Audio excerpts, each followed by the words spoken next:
आज के इस वीडियो में हम बात करने वाले हैं पूनावाला फिनकॉर्प पर्सनल लोन के बारे में। अगर आप शादी, ट्रैवल, एजुकेशन या फिर इमरजेंसी एक्सपेंसेस के लिए क्विक पैसा अरेंज करना चाहते हैं तो पूनावाला फिनकॉर्प पर्सनल लोन सबसे बेस्ट ऑप्शन हो सकता है।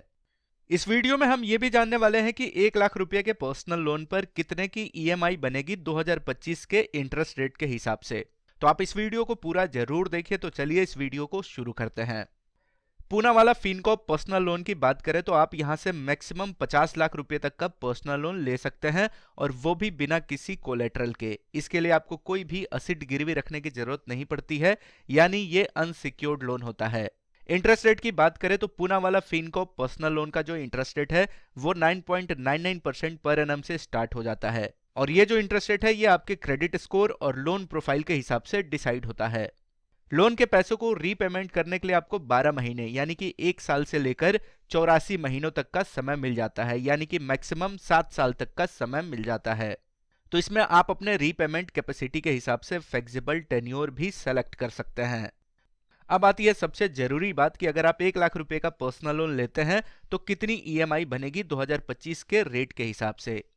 इसे कैलकुलेट करें तो अगर आप 1 लाख रुपए का personal loan average 12% per annum के इंटरेस्ट रेट के हिसाब से 1 साल के लिए लेते हैं तो आपकी जो मंथली ईएमआई होगी वो लगभग 8,884 रुपए के आसपास होगी। टोटल पेमेंट आपको लगभग 1,06,618 रुपए का करना होगा, और टोटल इंटरेस्ट आपको यहां पर लगभग 6,618 रुपए देने होंगे। अगर इस टेन्योर को बढ़ा के 2 साल कर दिया जाए तो आपकी जो मंथली ईएमआई होगी वो काफी कम हो जाएगी, जो कि मंथली ईएमआई लगभग 4,707 रुपए के आसपास होगी। टोटल पेमेंट लगभग 1,12,976 रुपए का होगा, और टोटल इंटरेस्ट लगभग 12,976 रुपए देने होंगे। अगर आप 3 साल के लिए पूनावाला फिनकॉर्प से पर्सनल लोन लेते हैं तो आपकी जो मंथली ईएमआई होगी वो होगी लगभग 3,321 रुपए के आसपास। टोटल पेमेंट लगभग 1,19,571 रुपए का करना होगा, और टोटल इंटरेस्ट लगभग 19,571 रुपए देने होंगे। अगर आप 4 साल के लिए पर्सनल लोन लेते हैं तो आपकी जो मंथली ईएमआई होगी वो लगभग 2,633 रुपए के आसपास होगी। टोटल पेमेंट लगभग 1,26,402 रुपए का करना होगा, और टोटल इंटरेस्ट लगभग 26,402 रुपए देने होंगे।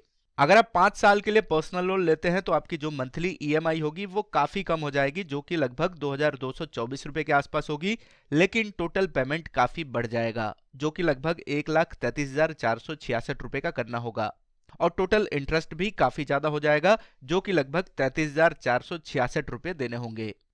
तो यहां पर जितना लंबा टेन्योर होगा उतनी कम मंथली ईएमआई बनेगी, लेकिन टोटल इंटरेस्ट ज्यादा देना पड़ेगा। तो कोशिश करें कि पर्सनल लोन का टेन्योर कम से कम रखें। यहां पर एक और बात हम क्लियर कर देना चाहते हैं कि ये जो कैलकुलेशन किया गया है यहां पर 12% का एवरेज इंटरेस्ट रेट को कंसीडर किया गया है। अगर इंटरेस्ट कम या फिर ज्यादा होगा तो आपके मंथली ईएमआई पर भी फर्क पड़ेगा, और ये जो इंटरेस्ट रेट है ये आपके सिबिल स्कोर और लोन प्रोफाइल के हिसाब से तय होता है। तो अगर आपका सिबिल स्कोर अच्छा है तो हो सकता है कि यहां से आपको 12% से भी कम के इंटरेस्ट पर पर्सनल लोन मिल जाए। इस केस में आपकी जो मंथली ईएमआई होगी वो काफी कम हो जाएगी और इंटरेस्ट भी कम लगेगा। फिर भी ट्राई करें कि पर्सनल लोन का टेन्योर कम से कम रखें ताकि आपको इंटरेस्ट बहुत ज्यादा न देना पड़े। तो उम्मीद करते हैं कि ये जानकारी आपको पसंद आई है। इस वीडियो को अपने दोस्तों के साथ भी शेयर करें, और ऐसे ही जानकारी के लिए इस चैनल को जरूर सब्सक्राइब करें। मिलते हैं एक और नए वीडियो में।